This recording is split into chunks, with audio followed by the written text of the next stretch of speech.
there's something about flicking back through old F1 previews that I've always enjoyed. Reading people's opinions on just what will happen in the year to come, how much a driver might either celebrate or sink by the end of that worldwide whirlwind tour. That blend of guesswork, optimism and a touch of naivety that allows me, with the much more generous power of hindsight, to harshly judge all and any instances where a journalist has failed to fully utilise their divination degree. And this comes from a man who once predicted McLaren would be race winners in 2015. But we're not here to talk about my struggles in reading tea leaves or the dubious pieces of journalism from a young chicane that presumably still float around on the internet somewhere. Instead, let's talk about some of the inaccurate predictions and prophecies scrawled into some of these tomes. Renault is sure to be competitive again, proudly decrees the 2009 edition. I'm expecting a great frenzy of competition, says Martin Brundle in his 2004 foreword.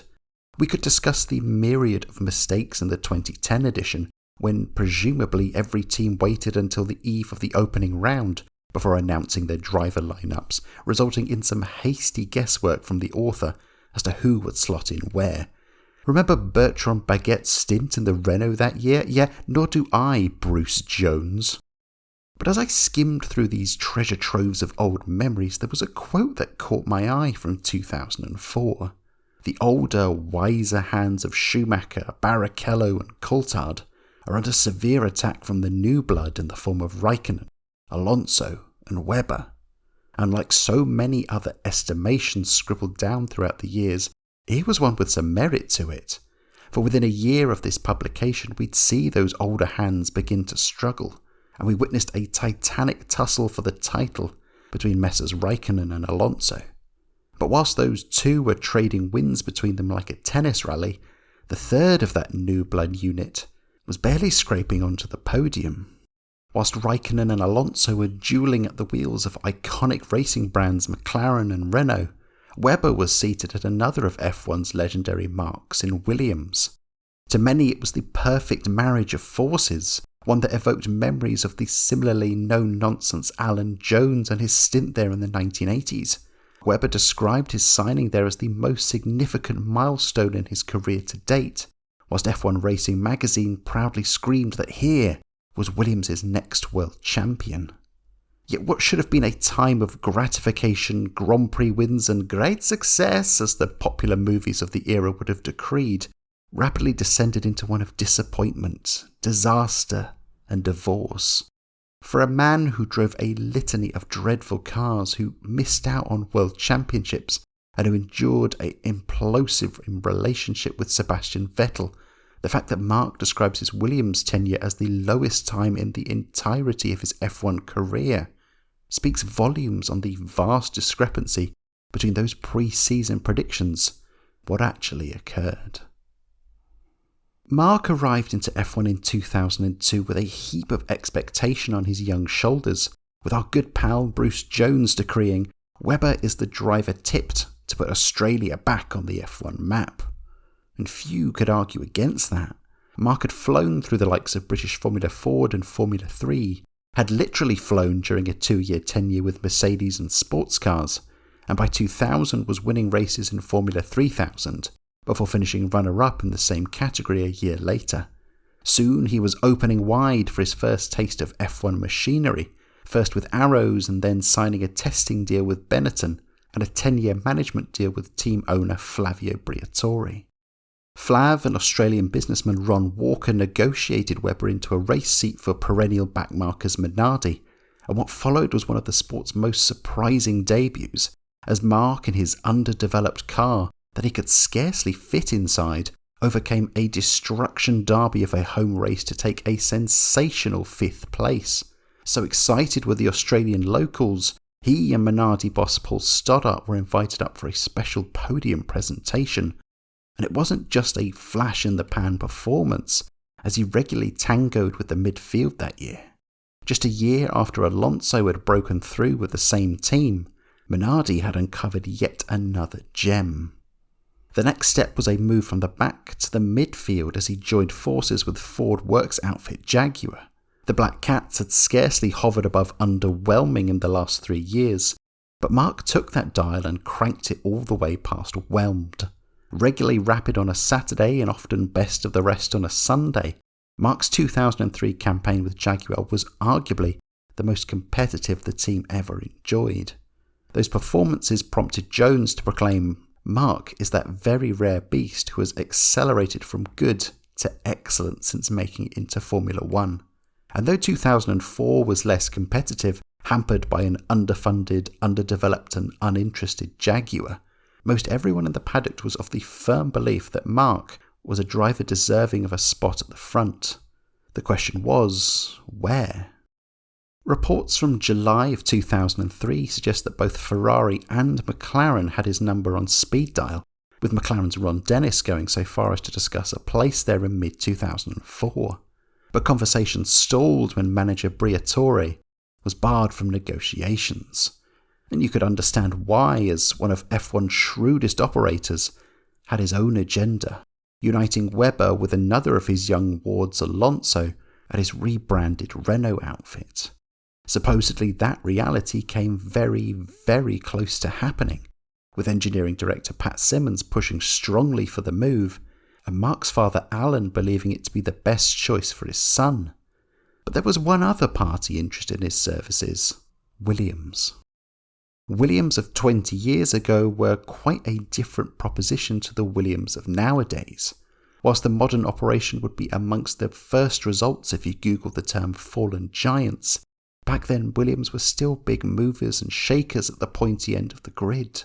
A dominant run of titles in the 80s and 90s had ground to a halt when engine partners Renault left after 97, and the once mighty Mark had slumped into the mires of the midfield. But now Williams were on the up again. BMW, champion engine partners to Brabham in the 80s, had returned to F1 exclusively with Sir Frank in the year 2000, and slowly but surely, BMW Williams had become serious contenders. They'd returned to the winner's circle in 2001 and were in contention for the 2003 world title all the way up to the penultimate race. And though 2004, with the now infamous Walrus Nose, had not been a success, the team had still won the final race of the year. Few believed it was anything other than a blip, and that the iconic team would be coming out swinging once more for 2005. To that end, as Mark says, when a man like Frank Williams called me and asked if I would like to drive for him, how could I say no? On the 28th of July 2004, Webber signed for Williams. Whilst this partnership would join forces in 2005, Williams had already tried to fast forward things.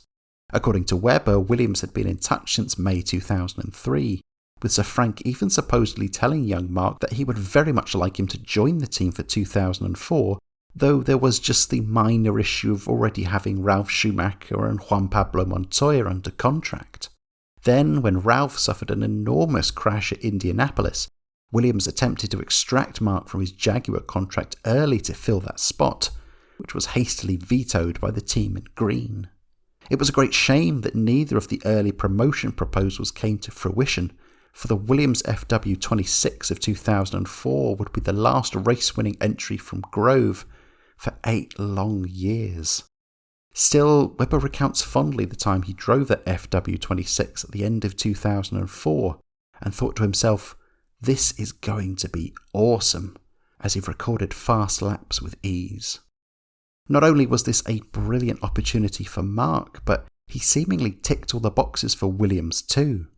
Many were optimistic that here was essentially the perfect Williams driver, one that, unlike predecessors Schumacher and Montoya, was someone with no frills, focused on the job at hand, and just as rapid.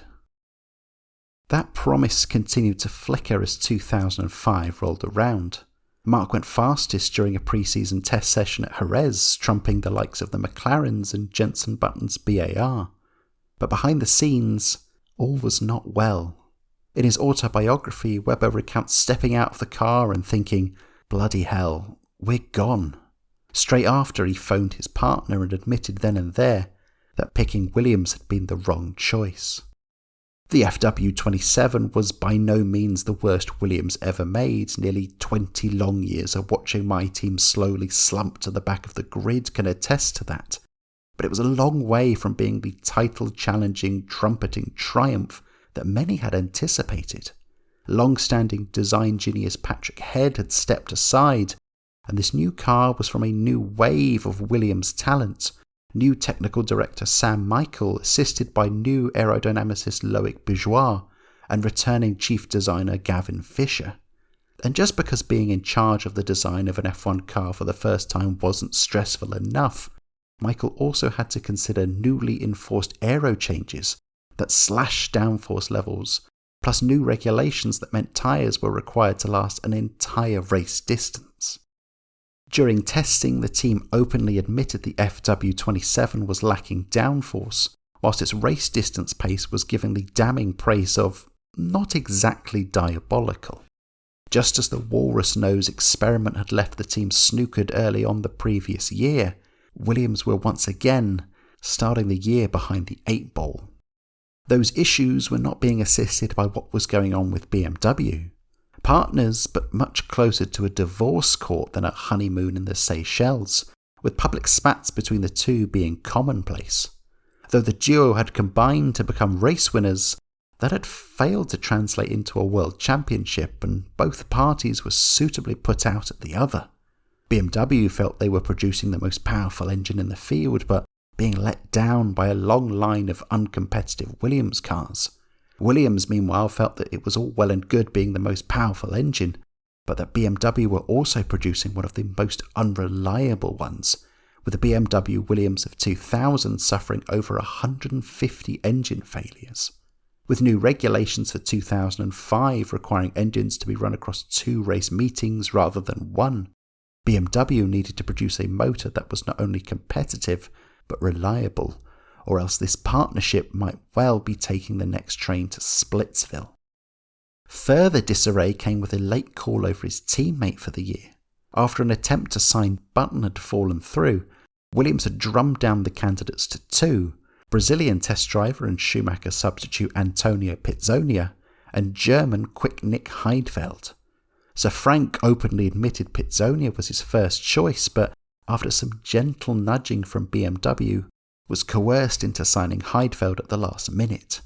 Whilst there was a positive aspect to this for Mark, as the experience of Nick would be a boon for testing and development, it also weakened Mark's position in the team.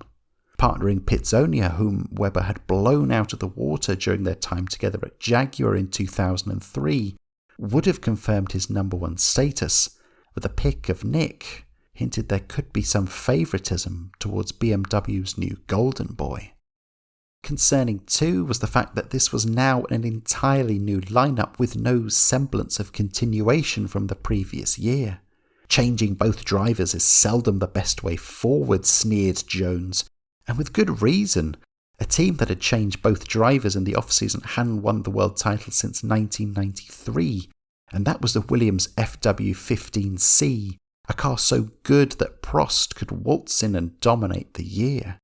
And he hadn't had to contend with a new design team or new regulations. So maybe this wouldn't be the straight out of the gates domination they might have hoped for, but this is Williams, cried the general masses. They'll get it right, they always do, quipped one article of the time, suggesting they might well be in the position to challenge for victories by the second half of the year. In reality, it was the complete opposite. The season opened in Australia, where Mark would have perhaps hoped of breaking his nation's hoodoo of never having a driver stand on the podium at their home race. Hopes were only raised following qualifying.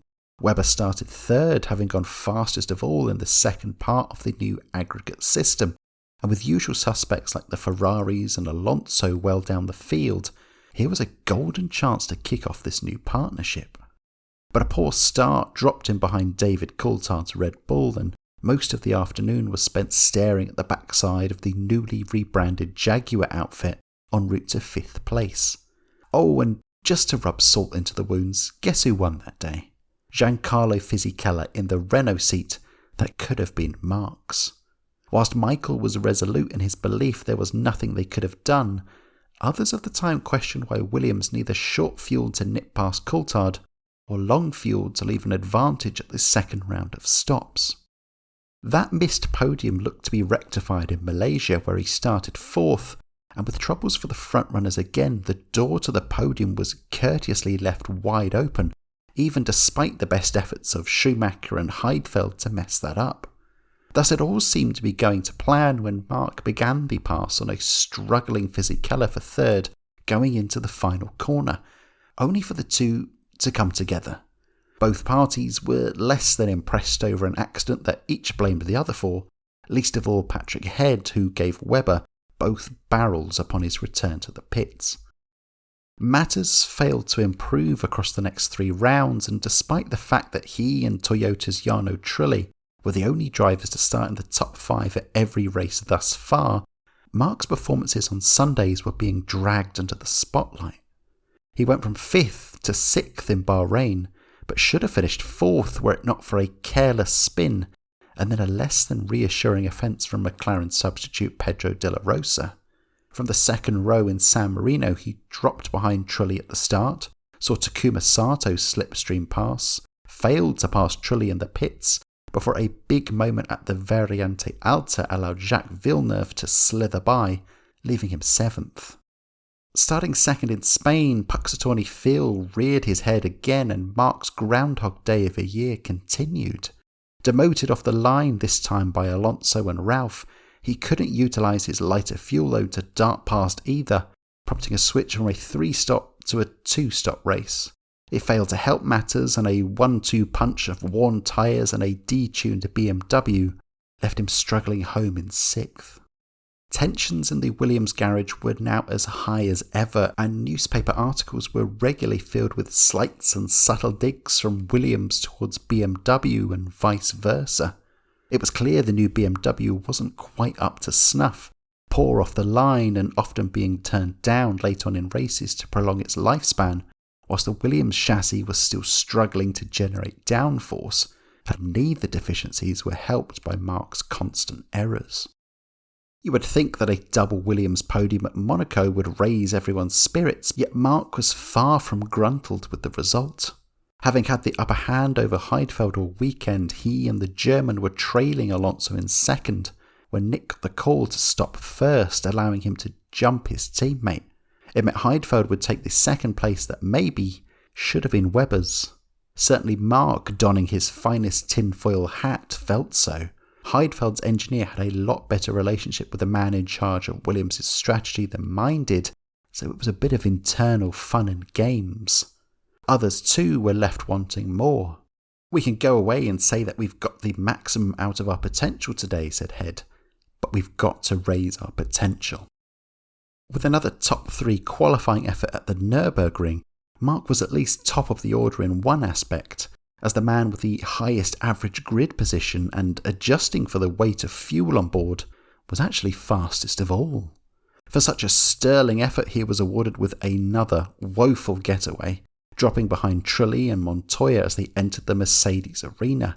Perhaps desperate to claw back some places and avoid another afternoon in traffic, he braked a tad too late, hit Montoya, and was done for the day. It was another what-if kind of afternoon, not only for the fact that once more Heidfeld was on the podium, but that pundits were claiming that on his 2-stop strategy, Marc could have been in the conversation for a win that day. It was another error-strewn performance in Canada, where another mediocre getaway plus a multitude of errors cost him positions to the likes of Barrichello and Massa, arguably costing him a shot at the final step of the podium, though in Marc's defence the mistakes were a knock-on effect from the poor aero package, which struggled to generate heat into the tyres, thus explaining away the numerous trips off the circuit.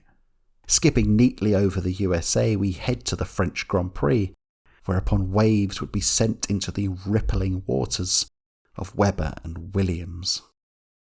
The ever-tensing relationship between Williams and BMW had finally snapped, and the German giants had decreed to go their own way with their own team for 2006.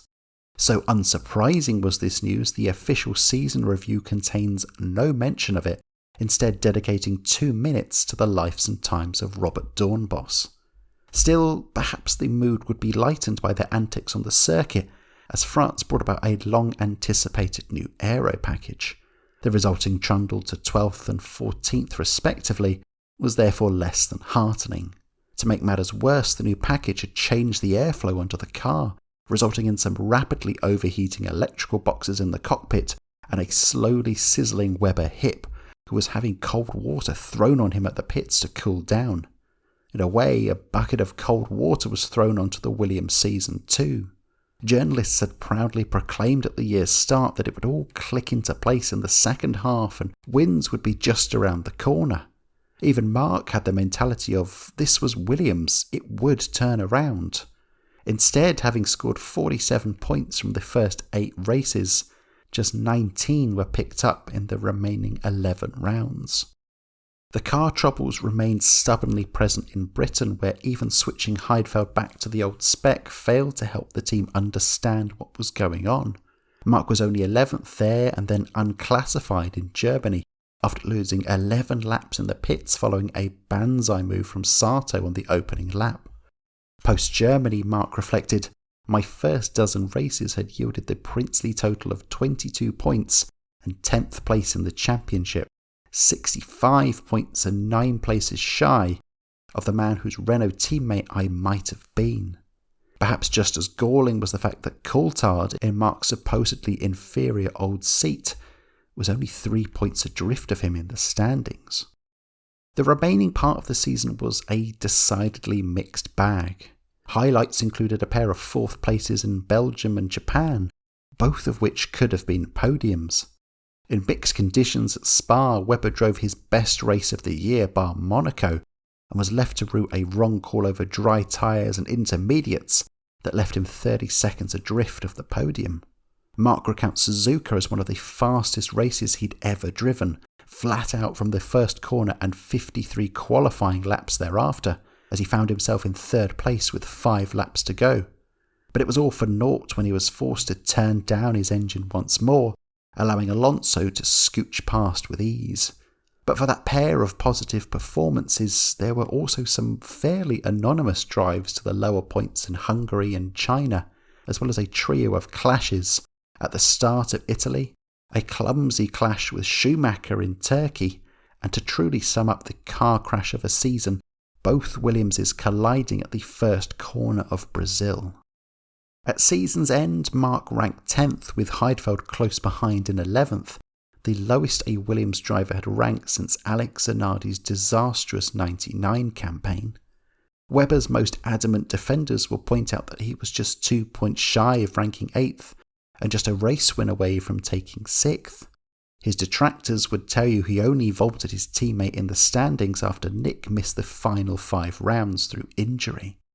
Either side of the Webber debate would admit that those results, whether viewed from a glass half full or glass half empty prism, were far from what had been hoped for. The most obvious source of a season of woes will often be the car, with the FW27 being the first winless Williams for 4 years. Fundamentally flawed would perhaps be its best description, with the trouble stemming from a series of aerodynamic flaws across the car, which in turn were caused by an incorrectly calibrated wind tunnel, with technical troubles often limiting the team to a single run per day. Mark has noted that, especially early on, we were doing far too much of our learning about the car in the races themselves, rather than having it sorted out by the time the red lights went out. To showcase how hard Williams attempted to address these issues, over 130 changes were made to the car across the year, which Michael claimed was the biggest number we've ever had. It also seemed the FW27 was suffering from a touch of the old IBS, given the frequent issues occurring around its rear end. The power superiority BMW had enjoyed over its rivals had evaporated, and more often than not a Williams driver would receive a dreaded radio call asking them to turn the engine down in an attempt to prolong its fragile lifespan. Paddock whispers even suggest that the BMWs were run on limited revs during Friday practice, thereby costing the team vital setup time. From a standing start, the BMW was truly woeful off the line. 2/3 of the time Mark would either lose a place or barely retain his starting position by the end of the first lap, and he never gained more than 2 on the rare occasion he got a decent launch. Mark has intimated too that when BMW departed, the engines were dialed back to avoid any tricky PR, which certainly tracks with the drop-off in pace after that announcement. The combination of BMW blunders ensuring a slow start and stuttering finish, added to the downforce woes of the FW27, led to the sum total of a car that was truly rotten. But if the Williams package was a disappointment, many would also argue that Mark himself had been just as so. Though highly regarded up and down the pit lane, he was far from the complete package. Questions were raised over what was deemed edgy racecraft skills, whilst others pondered whether his scintillating one-lap pace but disappointing race days were a personal issue rather than one inflicted by his race cars. Suffice to say, there wasn't exactly a rush of answers to those queries as the year went on. Scarcely a weekend went by without some sort of error, an unhelpful characteristic when results needed to be maximised. A quick scan over his blunders and what could have been without them showcases that at least 30 points were lost that year from Mark's mistakes. In this perfect world with a win in Europe and 5 other podiums, Mark could have been breathing right down the neck of Alonso at the top of the table after the first 8 races. Not all of those mistakes could be laid squarely at his feet, but as F1 Rejects put it at the time, the very best drivers also have the defensive driving skills to know how to avoid an accident. Racecraft, or lack thereof, has been one of Mark's greatest weaknesses this year. The discrepancy between Saturday and Sunday can be highlighted by the fact that had he finished where he started at every race, he would rank 4 places higher in the drivers' table. Regardless of potential, alternate or actual positions, for a combination that had predicted championship success, it was a substantial drop-off from what had been expected. To many, myself included, it was almost a shame that Webber was kept on at Williams for the next year, as opposed to the more consistent Heidfeld. History will tell us that Webber and Williams endured their partnership for 2 seasons, yet it might as well have finished by the time the 2005 summer break rolled around. On the first Monday, Mark was summoned to the factory by Head and Williams, who promptly threw out phrases such as massively disappointed and haven't met expectations, and to top it all off, Sir Frank telling Webber, "We've got you for next year, but if there's a way we don't have to, that would be fine." Few would blame Mark if he'd immediately pulled the parachute then and there and drifted off someplace more welcoming. By the Turkish Grand Prix, rumours abounded that Briatore was making moves to get Mark on board in place of the struggling Fisichella, whilst BMW had also put forward an offer for Mark to join them and Heidfeld in jumping ship to their new works outfit. Both certainly had more positive prospects on the immediate horizon, and Mark has even admitted he was already looking for an escape route, and that following that management meeting, "I didn't go to the factory as much, I turned up at the next race and just got on with driving the car." Yet Mark elected to stay put, though the reasons why hardly sparked confidence. "I was under contract and no one else wanted to drive there." What the partnership needed was to start afresh and get things back on the right foot. And to cut through that swirling negativity, there was a genuine belief that 2006 could present exactly that opportunity. With the belittling baddens of BMW out the door, Williams welcomed back an old stomping partner in Cosworth. The duo had previously enjoyed a happy union.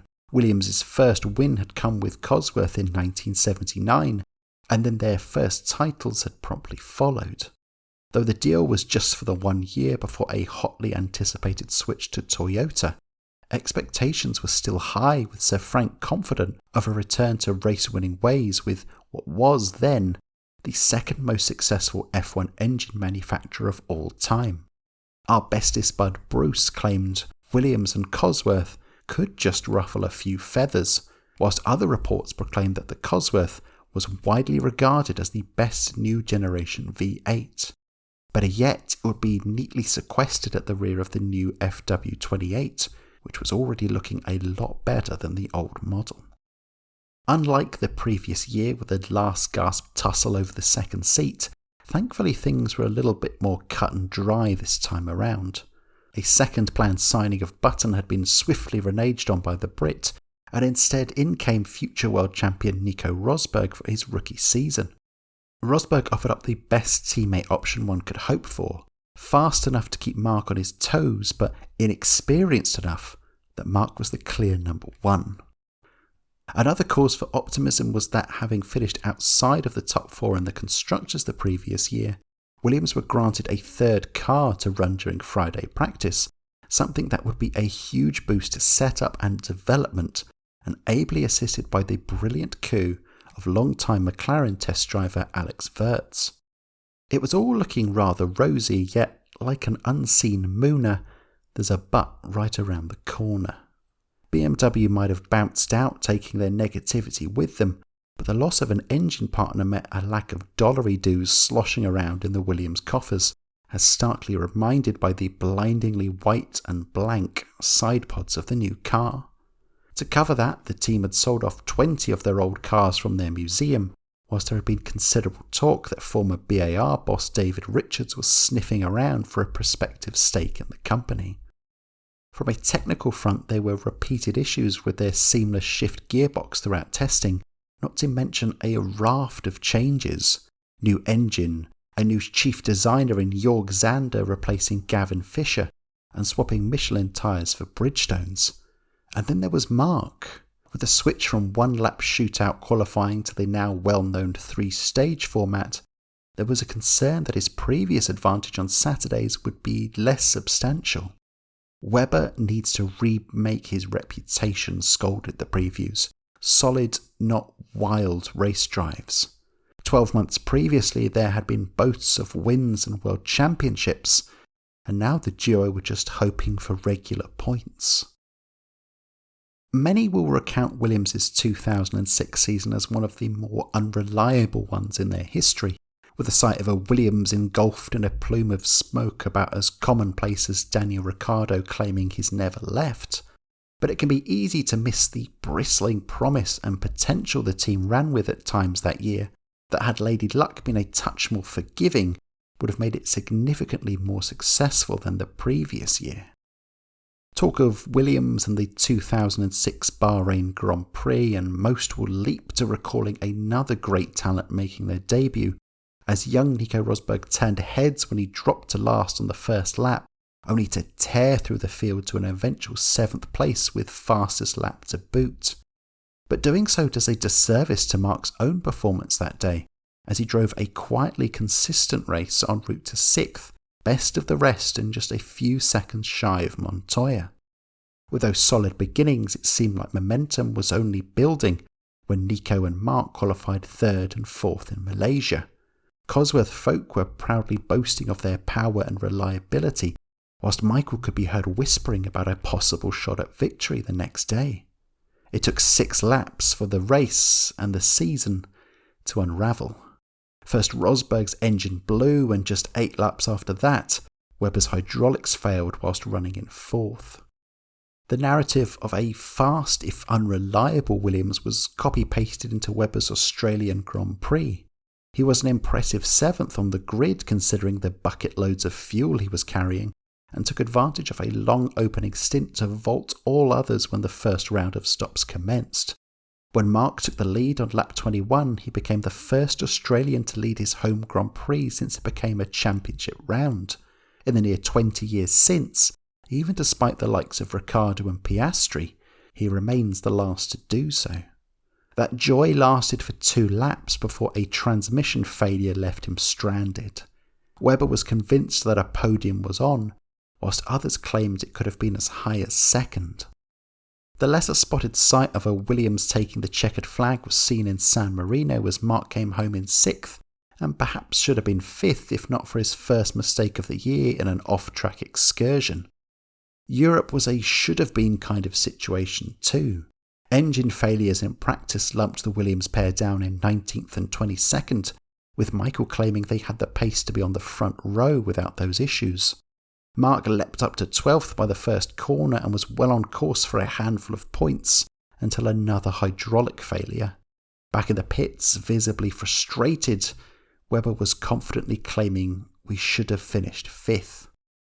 On pure pace, Williams looked in prime position to being best of the rest behind the big hitters of Renault, Ferrari, McLaren and Honda. That could have constituted a perfectly fine and dandy consolidation year.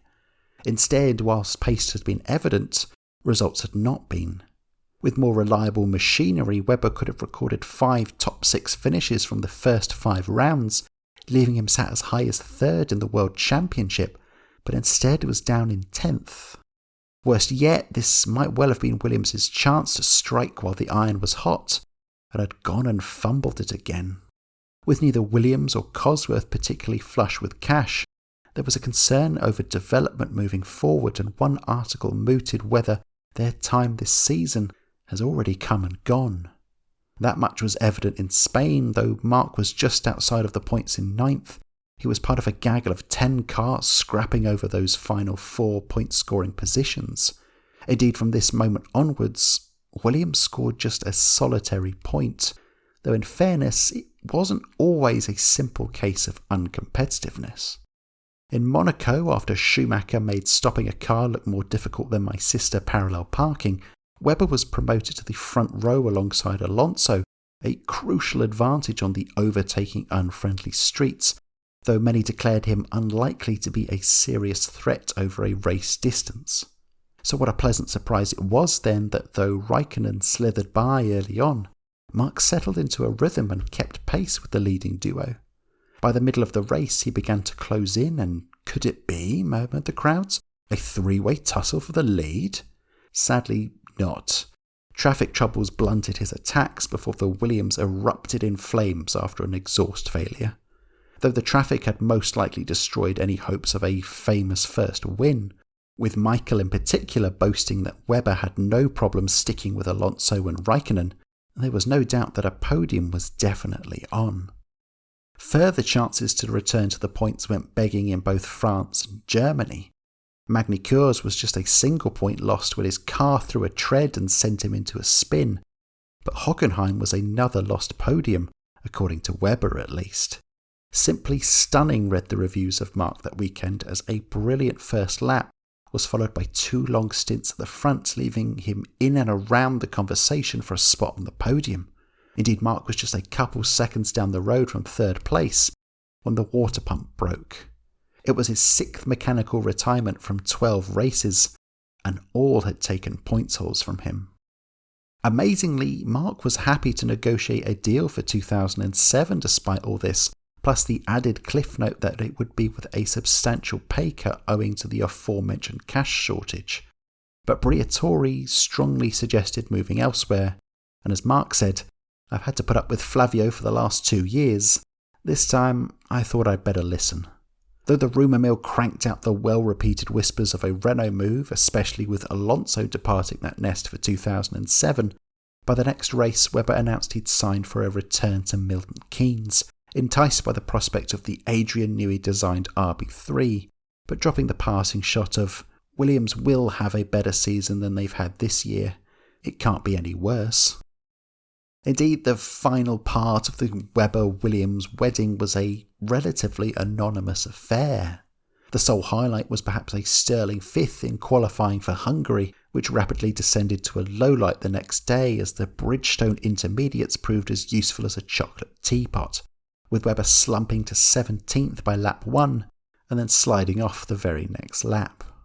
The remainder of Mark's time was spent quietly circulating just outside of the points, or being involved in a variety of collisions and excursions, only a couple of which could be really blamed on poor Mark.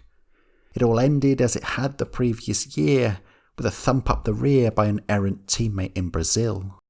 "What a waste," grumbled Mark, and it was hard to know whether he was referring to the clash with Rosberg or just summing up the last 2 years. It was a dreadful end to the partnership, a fact that no one was beating around the bush with. There's no point in looking at it through rose-tinted glasses, wrote Mark. The season has been nothing short of a disaster. The champion-to-be of 2 years ago ranked 14th with just 7 points to his name, whilst Williams were 8th in the constructors' rankings. It was the first season without a Williams podium since 1977, and adjusting for the point system of the time was their lowest scoring effort ever. Webber and Rosberg suffered 20 retirements from 36 race starts, which was by far and away the worst reliability record of the field, and this was one including a team running a 4-year-old car throughout the first half of it. Some are happy to pin the donkey tail of blame onto Cosworth, but the truth was that Cosworth was one of the strongest parts of the operation. Granted, there were notable failures, the double troubles of both Malaysia and Europe for instance, which did prompt Cosworth to run the engines lower for a brief while, but on the whole, Cosworth provided a decent little engine. Webber has said, "We had the best engine for the first part of the season. There's no question that we haven't performed with the engine we had." If anything, the lack of reliability may well have been a symptom of the lingering spectre of BMW. The loss of work support, specifically their investment, left things on more of a shoestring budget. Head admitted at year's end, things are much tighter than they were with a manufacturer. And if we look at the mechanical retirements, they are indicative of an outfit squeezing every penny ever so tightly. For it was small, basic engineering things that were breaking, cracked hydraulic pipes or burst water hoses. Also for consideration would be a case of taking eyes off the respective balls, for Williams were juggling an awful lot coming into 2006. There was a large turnabout of personnel changes, but as Head has said, it's not that the people we have are bad, they're good people, but for whatever reason, it just hasn't gelled. Plus, there was the switch to Bridgestone, one that Mark openly admits was his biggest concern going into the season. There was a lot of figuring how those tyres behaved in different conditions and adapting to their new tyre supplier. Williams were not alone in suffering from a switch to Bridgestone. Toyota did the same and, like Williams, suffered a drop-off in results, albeit less dramatically. With all that, it can make sense why so many of the little things were going wrong. It is such a shame, for what could have been really good. After a less than convincing first year with Williams, this absolutely should have been the year wherein Mark did what stage designers on the Taylor Swift tour do, and rebuilt his reputation as a more mature, more measured man without the previous schoolboy errors. We have seen there were flashes of potential from the car, opportunities for podiums on occasion. So unlike 2005, Williams seemingly had a tidy little number on their hands. Not a world beater by any stretch of the imagination, but competent enough for what could have been a consolidation year. But with a reliability record matching that of the British government, Sir Frank suggested the regular mechanical faults cost his outfit as many as 30 points that year, which could have vaulted Williams up the order to 5th and Webber to 7th. And it could well have been more, but for the time spent chasing those problems, no doubt ate into time that could have been spent developing a car with clear potential, leaving it trundling down the order as the year went on, with the previously top-notch Cosworth slowly losing its power advantage too. But as nice as that would have been, it's still a far cry from the championship aspirations that had been set out 2 years prior. It would be easy to forget that recently this was a team for whom finishing second in a race was tantamount to failure, and were now just struggling to scrape home in the points. As with so many tales of X-driver meeting Y-team, as the two split, their paths diverged, one heading up and the other down. It has been nearly 2 decades since Mark left Williams, and in that time they've won just a single race. 2006 was Williams' worst ever year, and worryingly, that record has been beaten on multiple occasions since, to the climax of 2020, Williams' first pointless campaign as a constructor. Though things appear to be somewhat on the mend, not even the most die-hard fan, myself included, would dare even dream of a return to the top of the table. Conversely, Mark went on to enjoy plenty of his own successes after those Williams woes. He and Red Bull grew together from midfielders to Grand Prix winners, but a world title would continue to elude him, and many would argue he was just a Korean crash and a secret broken shoulder from becoming Australia's third world champion before his retirement at the end of 2013. Webber and Williams. What caused such a situation to change from wonderful to woeful? As Mark succinctly puts it, Williams should have suited me down to the ground. From the outside they looked as if they were doers and racers, but as we've seen so often, concepts on paper do not always translate when they are shifted to asphalt. To start with, let's assess Mr. Webber. Just to look at 2005 alone suggests this is a Mark Webber still some way off from the more complete package that would go on to be so much more of a success at Red Bull. One who seemed the dictionary definition of the term great qualifier, bad racer. Headers remarked he was very quick over a single lap, but in our view, he had an occasional tendency to make mistakes in the race and suddenly go off.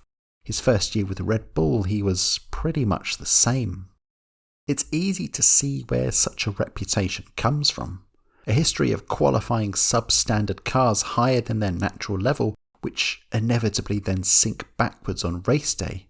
That was Mark's raison d'etre while at Minardi and Jaguar, and with another poor car beneath his bum at Williams, naturally that rhetoric would begin once again.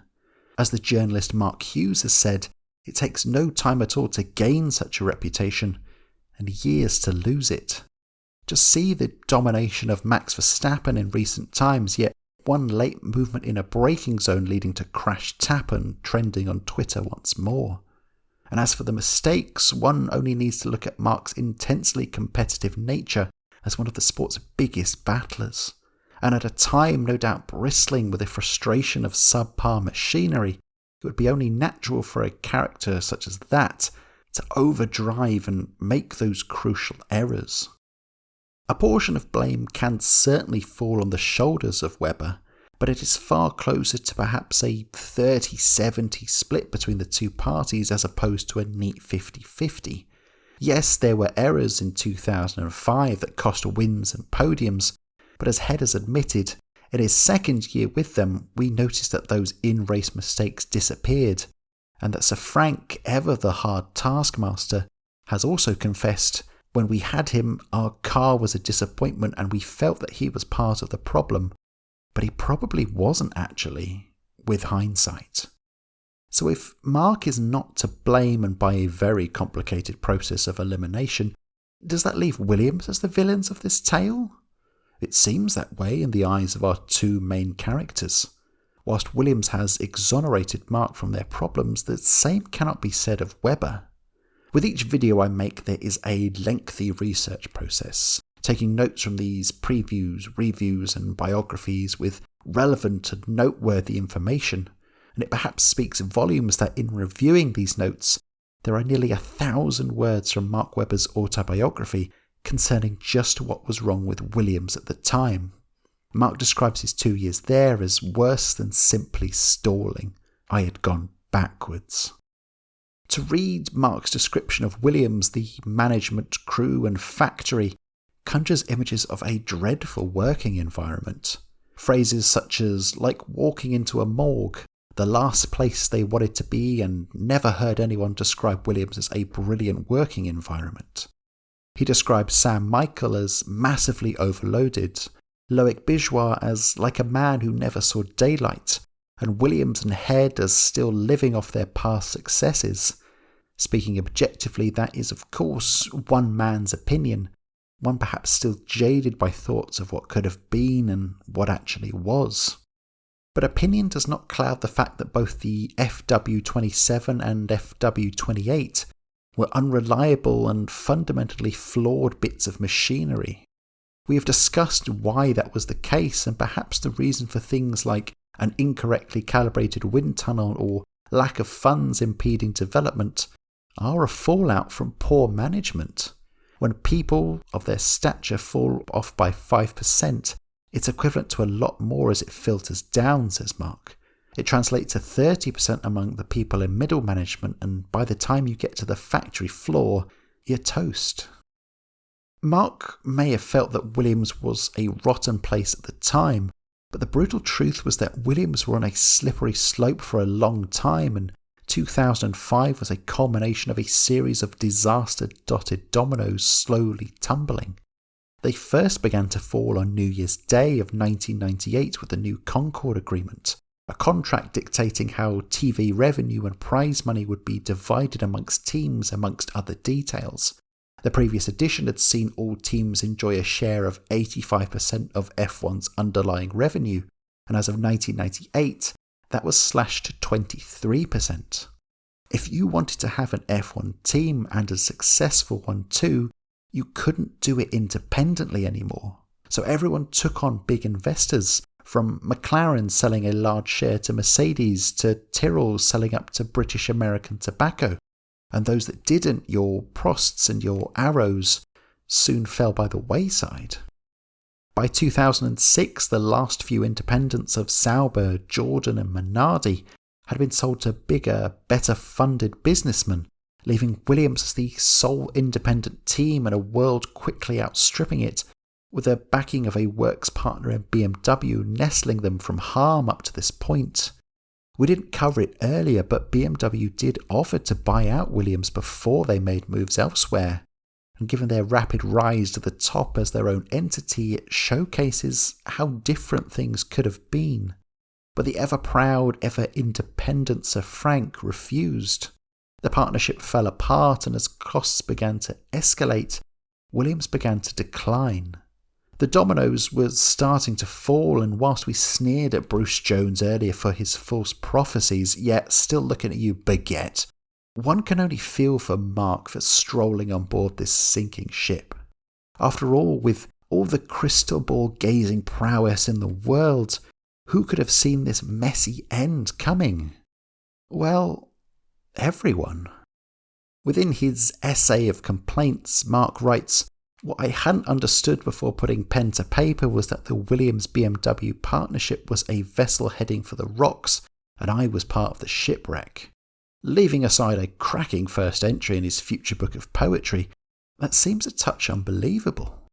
Granted, I'm writing this 20 years in the future with all the benefit of hindsight and relevant information behind me, but even I recall as a starry-eyed kid first getting into F1, BMW and Williams being rocky long before Mark's pen went onto a Williams-branded bit of paper. Trawling through the internet, there are reports from May of 2003, with BMW motorsport boss Mario Tyson openly describing his unhappiness over the competitiveness of the partnership and his concerns in extending that partnership beyond its original deadline at the end of 2004. There are quotes from Sir Frank at the same time, accusing of BMW of poisoning their relationship. Whilst Mark does say in the 2005 review that the split was in motion slightly, but if we'd started well, BMW would still be with us, that perhaps seems a touch naive, for even a faultless start to the year would have remained well short of what was expected from all parties. Maybe that was because Williams had been one of two options for him that year, and given how poor a choice it was, Mark was scrabbling for any small justification. Many will argue that the first stumbling moves in this tale, for Mark at least, took place before he even stepped foot into the FW27, when he selected Williams over Renault, a choice that may smack as akin to when Jean Alesi elected to drive for Ferrari over Williams. Then Alesi squandered his best years to the Scuderia, listening to a Sicilian heart rather than a rational head, could only watch as Williams went on to dominate. In terms of ranking some of the worst driver decisions in F1 history, Mark's picking of a waning Williams over the rising Renault would be up there, but that's easy to say with hindsight. In 2004, Renault were on an upward trajectory, but one moving more gradually than hastily, and bar the odd duel between the likes of Alonso and Schumacher, there was nothing there to immediately suggest that here was an outfit ready to offer a consistent challenge to the benchmark of Ferrari. In direct contrast to that was Williams. There was an operation that had taken the fight all the way to the prancing horse throughout 2003, not to mention a storied history within the sport with a host of legendary figures enjoying success. As Mark has said, sometimes the heart rules the head because sport is emotion, or it is nothing at all, and sometimes our passions run away with us. And a Williams operation like that, even with the backdrop of being minutes away from imploding, was still a more sensible pick. The reality in which Mark joins Renault is one with short-term gain but long-term pain. Being at Renault for 2005 and 2006 could well have seen Mark journey to the top step of the podium a lot sooner than he did in reality, but would have also then seen Mark slowly drown on board the slowly sinking Enstone ship as its powers begin to wane from 2007 onwards.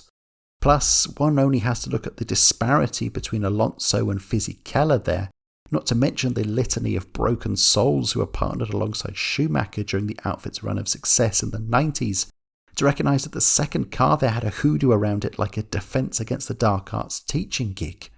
Trapped there, there's every chance he would have missed the opportunity to hop across to Red Bull, just as the power of Adrian Newey began to take effect. For all the woes of Williams, there can be little doubt it was the correct option of the two, looking at the split in those two realities. The Williams tenure of Mark Webber was an enormous letdown for all parties involved, to the point where the straight-talking, hard-nosed head sidled up to Mark at the end of 2006 and professed, "Sorry, we couldn't give you a car you could win with."